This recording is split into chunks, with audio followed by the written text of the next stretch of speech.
morning students.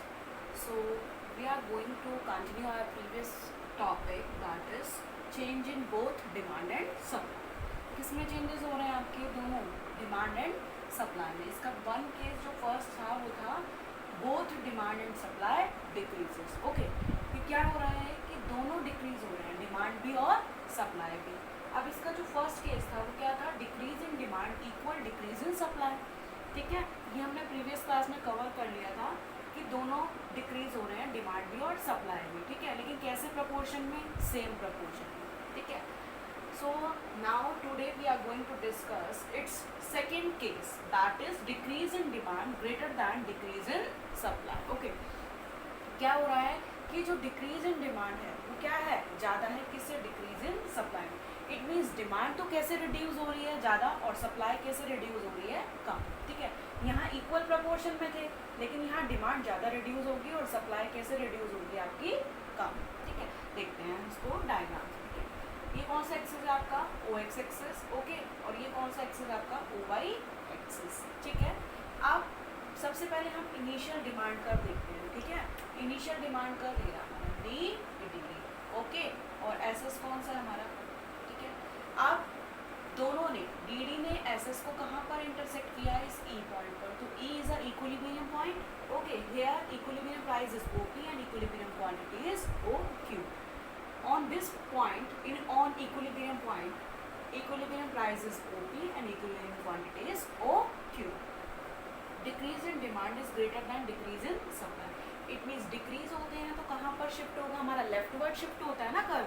ठीक है, तो डी डी से क्या हो गया आपका, डी वन. और आप देख रहे हैं कि इन दोनों का जो आपका डी डी और डी वन का जो डिफरेंस है वो क्या है, ज़्यादा है किससे, जो आपका एस एस. इट मीन जो सप्लाई कर का जो डिफरेंस है, एस एस और एस वन का जो डिफरेंस है वो कम है.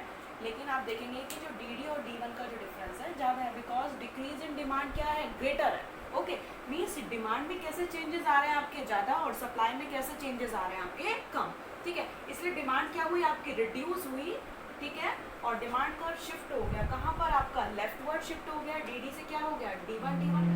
सप्लाई भी आपकी रिड्यूस हो रही है, लेकिन सप्लाई कैसी क्वांटिटी में हो रही है, लेस क्वांटिटी में. ठीक है, तो आप एस वन भी रिड्यूस हुआ, लेफ्टवर्ड शिफ्ट हो गया हमारा सप्लाई का, लेकिन वो कैसे प्रपोर्शन में है, सप्लाई तो कम रिड्यूस हो रही है, लेकिन जो डिमांड है उसमें कैसे चेंजेस आ रहे हैं आपके, ज़्यादा. ठीक है, अब हम इनिशियल की तो बात हो गई, अब हम न्यू डिमांड कर डी वन और एस वन को देखते हैं कि एक दूसरे को इन्होंने ने कहाँ पर कट किया, कहाँ पर कट किया, इस ई वन पॉइंट पर. So E one is a new equilibrium point. Here equilibrium price is O P one and equilibrium quantity is O Q one. Okay, तो क्या कंक्लूजन निकल के आया कि जब initial demand curve D D और S S दोनों ने इंटरसेक्ट किया था एक दूसरे को, कौन से पॉइंट पर, ई पॉइंट पर. तो ई क्या हो गया था आपका, इक्विलिब्रियम पॉइंट हो गया था. यहाँ पर इक्विलिब्रियम प्राइस क्या था, ओ पी, और क्वांटिटी क्या था आपका, ओ क्यू. ठीक है, जब आपकी डिमांड रिड्यूस हुई, ठीक है, और सप्लाई भी रिड्यूस हुई, लेकिन डिमांड कैसे रिड्यूस हुई, ज़्यादा, किसके कंपैरिजन में, सप्लाई के. ओके, तो आप देखेंगे कि जो डी वन न्यू सब डिमांड कर्व और न्यू सप्लाई कर्व ने दोनों ने एक दूसरे को कहाँ पर कट किया, इस ई वन पॉइंट पर. तो E one is a new equilibrium point. Here equilibrium price is O P one and equilibrium quantity is O Q one. वैसे ही आपको एक्सप्लेनेशन कर रहा है सारा कि on O axis we are going to represent the quantity of the commodity and O Y axis we are going to represent the prices of the commodity. Okay, D D is a demand curve and S S is a supply curve. ठीक है, they both intersect each other at E point, so E is a equilibrium point or equilibrium price is OP and equilibrium quantity is OQ. Okay, when demand decreases, ठीक है, demand decrease होगी तो demand curve कहाँ shift हो जाएगा आपका, leftward. Okay, तो demand curve leftward shift हो जाता है, सप्लाई कर्व भी लेफ्टवर्ड शिफ्ट हो जाता है. ठीक है, तो आपका जो न्यू डिमांड और सप्लाई कर्व था उन्होंने दोनों ने एक दूसरे को कहाँ पर इंटरसेक्ट किया, ई वन पॉइंट पर. तो ई वन क्या हो गया आपका, न्यू इक्विलिब्रियम पॉइंट हो गया. यहाँ पर प्राइस क्या हो गया आपका, ओ पी वन, और क्वांटिटी क्या हो गई, ओ क्यू वन. और कंक्लूजन क्या आया, कंक्लूजन ये रहा कि प्राइस जो पहले ओ पी था वो लेस हो गया, ओ पी से क्या हो गया, ओ पी वन, और क्वांटिटी भी ओ क्यू से रिड्यूस होकर क्या हो गई, ओ क्यू. ऐसे आपको एक्सप्लेनेशन करना है. ओके, आई थिंक ये वाला केस फिर क्लियर हो गया होगा, decrease in demand greater than decrease in supply. ठीक है, ए केस को हमने लास्ट क्लास में स्टडी कर लिया था, बी को अब हमने देख लिया और सी को अब देख लेते हैं नेक्स्ट. नेक्स्ट क्या है, decrease in demand less then the decrease in supply. It means decrease in supply, अब सप्लाई ज़्यादा रिड्यूस होगी किसके कंपैरिजन में, डिमांड के, ठीक है। तो आप देखेंगे on O X axis we are going to represent the quantity of the commodity and O Y axis we are going to represent the prices of the commodity. Okay, so सबसे पहले देखते हैं initial demand curve and initial supply curve, they both intersect each other at E point, so E is a equilibrium point, here price is O P and quantity is O Q, ठीक है। अब किस में ज़्यादा चेंजेस आ रहे हैं, supply में। इट मीन सप्लाई कैसे रिड्यूस हो रही है आपकी, ज़्यादा रिड्यूस हो रही है। ओके, तो आप देखेंगे रिड्यूस हो रहा है तो सप्लाई कर्व भी शिफ्ट होगा कहाँ पर, लेफ्टवर्ड। आप देख रहे हैं ना, ये लेफ्टवर्ड शिफ्ट हो गया है ना, और डिमांड कर्व भी आपका कहाँ शिफ्ट हो गया, लेफ्टवर्ड शिफ्ट हो गया, ठीक है। लेकिन जो सप्लाई थी वो क्या हो रही है, ज़्यादा रिड्यूस हो रही है किसके कंपैरिजन में, डिमांड के। तो आप देखेंगे इनका डिफरेंस अब ज़्यादा है और इनका क्या है, कम है, ठीक है। अब आप देखते हैं new demand curve D1 and new supply curve S1 they both intersect each other at E1 point, so E1 is a equilibrium point, here equilibrium price is OP1 and equilibrium quantity is OQ1। आप देखेंगे कि क्या conclusion रहा, पहले price आपका OP था, अब जैसे ही डिमांड क्या हुई, ज़्यादा डिक्रीज हो गई, सॉरी सप्लाई ज़्यादा डिक्रीज हो गई किसके कंपैरिजन में, डिमांड के, तो प्राइस क्या हो जाएंगे आपके, इंक्रीज हो जाएंगे। प्राइस तो क्या हो गया, OP से OP1 हो गया और क्वांटिटी क्या हो गई आपकी, OQ से क्या हो गई, OQ। क्लियर। अब इसको भी आपको ऐसे ही एक्सप्लेन करना है, on axis we are going to represent the quantity of the commodity and over axis we are going to represent the prices of the commodity. Okay, so आपको कैसे रिप्रेजेंट करना है, मैंने आपको बताया था कि पॉइंट्स में एक्सप्लेन करेंगे, तो आपका जो आंसर है, जो एक्सप्लेनेशन है वो ज़्यादा अट्रैक्टिव हो जाता है और उससे जो पॉइंट्स है अच्छे से आपको क्लियर भी हो जाता है, और जैसे जैसे डायग्राम को ड्रॉ करते जाएंगे वैसे वैसे आप एक्सप्लेनेशन लिखते जाइए, ठीक है। तो DD is a demand curve and SS is a supply curve, initial demand and initial supply, they both intersect each other at E point, E is a equilibrium point, here price is OP and quantity is OQ, ठीक है। अब demand भी reduce हो रहा है और supply भी क्या हो रही है, रिड्यूस हो रही है, लेकिन सप्लाई ज़्यादा रिड्यूस हो रही है किसके कंपैरिजन में, डिमांड की, ठीक है। So new demand curve and supply curve D1 and S1 they both intersect each other at E1 point, E1 is a new equilibrium point, here price is OP1 and quantity is OQ1। Conclusion बता देंगे कि क्या रहा, conclusion ये रहा कि पहले price OP थे, अब प्राइस OP2 क्या हो गया, OP2 OP1 हो गया, क्वांटिटी क्या हो गई, OQ2 OQ1, it means quantity क्या हो गया आपकी, ठीक है। अभी both demand and supply decreases के हमारे 3 केसेस कवर हो गए। फर्स्ट क्या था, decrease in demand equal decrease in supply, फिर क्या था, decrease in demand greater than decrease in supply, फिर decrease in demand less than decrease in supply. Okay, अब now second case is both demand and supply increases, it means दोनों क्या हो रहे हैं, अब इंक्रीज हो रहे हैं, ठीक है। क्या, डिमांड भी और सप्लाई भी, ठीक है। अभी तक तो क्या हो रहा था, डिक्रीज हो रहा था, अब क्या हो रहे हैं, इंक्रीज हो रहे हैं, both demand and supply increases, दोनों इंक्रीज हो रहे हैं। अब फर्स्ट केस क्या है इसका, decrease in demand equal decrease in supply, it means जितना डिमांड डिक्रीज हो रहा है उतना ही सप्लाई भी क्या हो रहा है आपका, डिक्रीज हो रहा है। तो देख लेते हैं इसको भी हम, on O axis we are going to represent the quantity of the commodity and over axis we are going to represent the prices of the commodity. Okay, DD is an initial demand curve, SS is a initial supply curve, they both intersect each other at E point, E is a equilibrium point, here price is OP and quantity is OQ। अब क्या हो रहे हैं, increase हो रहे हैं, जब भी इंक्रीज होता है तो आपका जो डिमांड कर्व है वो कहाँ पर शिफ्ट हो जाता है, right word. Okay, it means right word shift का मीन्स क्या है कि क्या हो रहे हैं, इंक्रीज। जैसे आप देख रहे हैं कि डिमांड भी इंक्रीज हो रहा है और सप्लाई भी, और दोनों कैसे प्रपोर्शन में इंक्रीज हो रहे हैं, इक्वल प्रपोर्शन में। ओके, आप देखेंगे कि डिमांड कर्व DD से क्या हो गया, D1, इट मीन्स डिमांड क्या हो रही है, इंक्रीज हो रहा था ना, ठीक है, और राइट वर्ड शिफ्ट कर देंगे, और SS से हम कहाँ पर आ गए, S1, इट मीन्स सप्लाई भी क्या हो रहा है आपका, इंक्रीज हो रहा है। अब आप देखेंगे ये न्यू डिमांड कर्व D1 ने S1 को कहाँ पर कट किया, इस E1 पॉइंट पर। E1 क्या है, हमारा न्यू इक्विलिब्रियम पॉइंट है, और इस न्यू इक्विलिब्रियम पॉइंट पर आप देखेंगे कि प्राइस तो क्या है आपकी कांस्टेंट है, और क्वांटिटी क्या हो गया आपका, इंक्रीज हो गया, OQ2 OQ1। वैसे ही इसका एक्सप्लेनेशन करना है, इंक्रीज इन डिमांड किसके इक्वल है, इंक्रीज इन सप्लाई के।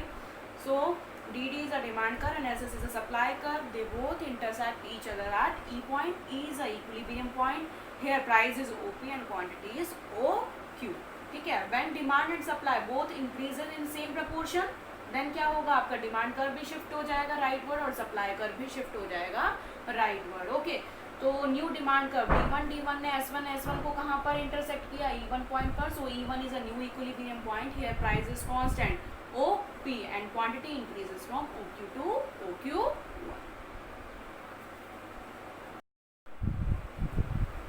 नेक्स्ट केस जो है आपका both demand and supply increases का, फर्स्ट तो हमने क्लियर कर लिया, इंक्रीज इन डिमांड इक्वल था इंक्रीज इन सप्लाई के। अब क्या है, increase in demand greater then increase in supply. It means demand कैसे इंक्रीज हो रही है ज़्यादा, लेकिन सप्लाई में कैसे चेंजेस आ रहे हैं, कम। इट मीन्स सप्लाई कम इंक्रीज हो रही है और डिमांड कैसे इंक्रीज हो रही है, ज़्यादा। अब देखते हैं इसको हम डायग्राम के through. Okay, on y axis we are going to represent the quantity of the commodity and on y axis we are going to represent the prices of the commodity. Okay, DD is a demand curve, its slope is downward. You know why the demand curve slope is downward and SS curve slope is upward. Okay, SS or DD, they both intersect each other at E point. E is a equilibrium point. Here price is OP and quantity is OQ. Okay, अब क्या हुआ, increase in demand greater then, it means demand कैसे increase हो रही है आपकी, ज़्यादा increase हो रही है। तो आप देखेंगे इन दोनों के बीच का जो डिफरेंस है DD और D1 वो क्या है, ज़्यादा है। किससे, SS और S1। इट मीन्स सप्लाई में चेंजेस आ रहे हैं, इंक्रीज हो रही है सप्लाई भी और डिमांड भी। तो इंक्रीज हो रहे हैं तो राइट वर्ड शिफ्ट होंगे ना, ठीक है। डिमांड भी राइट, डिमांड कर भी राइट वर्ड चला गया, DD से क्या हो गया D1 इंक्रीज हो रहा है और सप्लाई भी क्या हो गई, इंक्रीज हो गई। SS से क्या हो गई, S1। अब न्यू डिमांड कर्व क्या आ गया हमारे पास, D1 और S1। इन दोनों ने एक दूसरे को कहाँ पर इंटरसेक्ट किया, इस E1 पॉइंट पर। तो E1 क्या हो गया हमारा, न्यू इक्विलिब्रियम पॉइंट हो गया। यहाँ पर प्राइस क्या हो गए, इंक्रीज हो गए। OP से क्या हो गया, OP1 और क्वांटिटी क्या हो गई आपकी, OQ से OQ1। Conclusion is price increases from OP to OP1 and quantity also increases from OQ to OQ1 when increase in demand greater than increase in supply. This is the conclusion of this case. Okay, I hope this topic is clear. Next one is third case. Okay, increase in demand less than increase in supply. It means increase in supply. It means supply में कैसे changes आ रहे हैं अब ज़्यादा और demand में कैसे changes आ रहे हैं कम। Increase तो दोनों हो रहे हैं लेकिन increase in supply greater than increase in demand. Okay. So first of all we see the initial demand curve and initial supply curve. Initial demand curve and initial supply curve, they both intersect each other at E point. E is a equilibrium point. Here price is OP and quantity is OQ. Okay, when increase in demand less than the increase in supply, so demand curve shifted to right. Okay, demand B and supply B. Okay, demand curve shift हो गया, DD से क्या हो गया D1 और supply curve भी आपका shift हो गया, SS से क्या हो गया S1। अब आप देखेंगे जो सप्लाई में चेंजेस आ रहे हैं ना वो ज़्यादा हो रहा है। इट मीन सप्लाई ज़्यादा इंक्रीज हो रही है किसके कंपैरिजन में, डिमांड की। ठीक है, तो आप देखेंगे D1 और S1। It means new demand curve and new supply curve, they both intersect each other eight E1 point. So E1 is a new equilibrium point. Here price is OP1 and quantity is OQ1.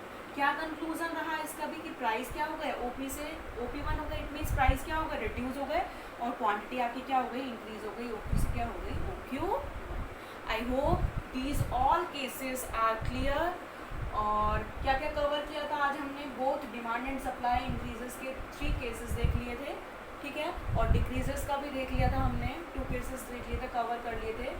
इसमें क्या है, increase in demand equal increase in supply. It means जितना demand increase हो रहा था उतना ही supply increase हो रहा था। नेक्स्ट क्या था, इंक्रीज इन डिमांड क्या है, greater than increase in supply. It means जो डिमांड है वो ज़्यादा इंक्रीज हो रही थी किसके कंपैरिजन में, सप्लाई के। जब इंक्रीज होंगी तो आपको पता है ना कहाँ पर शिफ्ट हो जाता है हमारा सप्लाई कर्व और demand curve, right word. Okay, वहाँ पर डिक्रीज का देखा था, यहाँ पर हम किसका देख रहे हैं, इंक्रीज का। ठीक है, both demand and supply increases. Okay, next third case is increase in demand less than the increase in supply. It means supply में कैसे changes आ रहे हैं ज़्यादा। So students, go through these all topics and complete your notes through this video. Thank you. We will continue our next topic in next class. Thank you. Have a nice day.